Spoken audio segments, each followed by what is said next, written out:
Good morning दोस्तों। जीव विज्ञान के आनुवंशिकता चैप्टर्स लिया गया है, जिसमें आपको 2 क्लासेस दी जाएंगी, जिसमें एक आपको टोटल थियरी होगी और सेकेंड वाली क्लास आनुवंशिकता पे आपको एमसीक्यू टोटल मिलेंगे। आनुवंशिकता आनुवंशिकता क्या? सजीवों के वे लक्षण जो एक पीढ़ी से दूसरी पीढ़ी में स्थानांतरित होते हैं उसे आनुवंशिकता या वंशागत कहते हैं। क्या होता है? इसमें एक पीढ़ी से दूसरे पीढ़ी में स्थानांतरित होते हैं उसे आनुवंशिकता कहते हैं। आनुवंशिकता की खोज किसने की थी? ग्रेगर जॉन मेंडल ने की थी। ये कहाँ के थे? ऑस्ट्रिया देश के थे। बुन्नू नामक शहर में पादरी थे।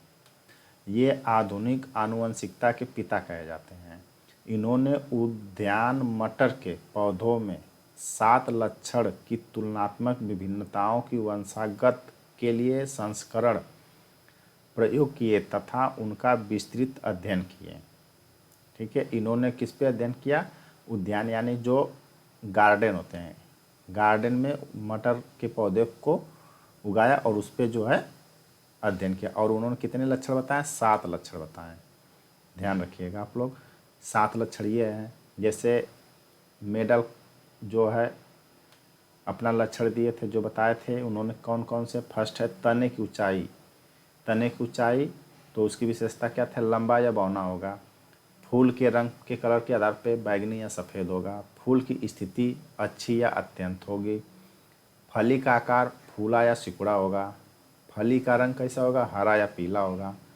बीज का आकार कैसा होगा? गोल या मुरझाया होगा। और बीज का रंग कैसा होगा? पीला या हरा। इन्हीं पे जो है उन्होंने अपना विशेषण या विपर्यास विशेषक अपना दिए थे। ये 7 थे उनके।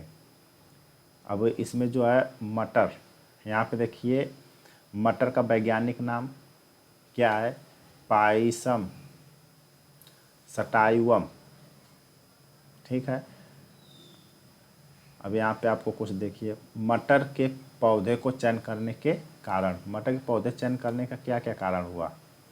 पहला था आपका मटर का पौधा वार्षिक पौधा है, मतलब ये साल में एक बार होता है, अतः इसका बीज चक्र छोटा होता है। बीज चक्र क्या होता है? इसका छोटा होता है, जिससे कुछ ही समय में इसकी अनेक पीढ़ियों का अध्ययन करने में सुविधा मिलती है, इसलिए इसको चयन किया गया था। मटर के पौधों में द्विलिंगी पुष्प पाए जाते हैं। मटर के पौधे में कैसा पुष्प पाया जाता है? द्विलिंगी पुष्प पाए जाते हैं, अर्थात नर व मादा जननांग। नर व मादा जननांग एक ही पुष्प पर पाए जाते हैं मटर में। संकरण द्वारा प्राप्त संतति पूर्व उर्व होती है। चौथा, इनमें कृत्रिम पर परागण द्वारा संकरण कराया जा सकता है। ठीक है, इनमें स्वपरागण की क्रिया पाई जाती है। मटर में कौन सी क्रिया पाई जाती है? स्वपरागण की। नेक्स्ट है मटर के पौधे में अनेक तुलनात्मक लक्षण पाए गए। ठीक है, ये इनके जो है चयन करने का तरीका था मटर को। अब मेंडल के आनुवंशिकता नियम क्या बताता है? मेंडल का आनुवंशिकता नियम आपको क्या बताता है? ये देखिए, मेंडल ने अपने प्रयोग में 3 नियम दिए। मेंडल ने कितने नियम दिए? 3 नियम प्रतिपादित किए। पहला प्रभाविता का नियम, यानी एक संस्करण जब परस्पर विपर्यासी या एक वस्तु का दूसरे वस्तु के स्थान पर होना, लक्षणों वाले पौधों के बीच संकर कराया जाता है, तो F1 पीढ़ी के संतानों में जो लक्षण दिखाई देता है उसे प्रभावी लक्षण कहते हैं, तथा जो लक्षण F1 पीढ़ी में प्रदर्शित नहीं होता उसे अप्रभावी लक्षण कहते हैं।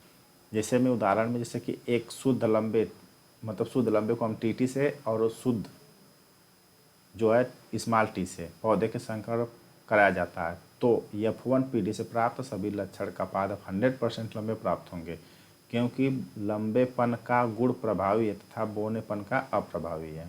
ठीक है, ये ध्यान रखिएगा। यहाँ पे देखिए पी यानी कि लंबा पौधा, टी क्या है? लंबा पौधा है। बौना पौधा स्मॉल टी है। तो युग्म यानी कि टी से कराएंगे। ठीक है, टी से अगर कराएंगे तो लंबा पौधा बनेगा, और टी से स्मॉल टी से कराएंगे तो छोटा पौधा बनेगा। उसी तरह आपको जो है फिगर में दिखाया गया है। ठीक है, सभी लंबे पौधे T capital T small T जितने बनेंगे ये सब क्या बनेंगे, सब आपके लंबे पौधे बनेंगे। पृथक्करण का नियम या विसंयोजन का नियम या युग्मों की शुद्धता का नियम, इसको इस नाम से जाना, पृथक्करण के नियम भी बोला जाता है, विसंयोजन का नियम भी बोला जाता है और युग्मों की शुद्धता का नियम भी बोला जाता है। इसमें युग्म के निर्माण के दौरान प्रत्येक जीन एक दूसरे से अलग हो जाते हैं। कितना, जो भी जीन रहेंगे वो एक दूसरे से अलग हो जाते हैं, जिससे प्रत्येक युग्म प्रत्येक जीन के लिए केवल एक एलील ले जाते हैं।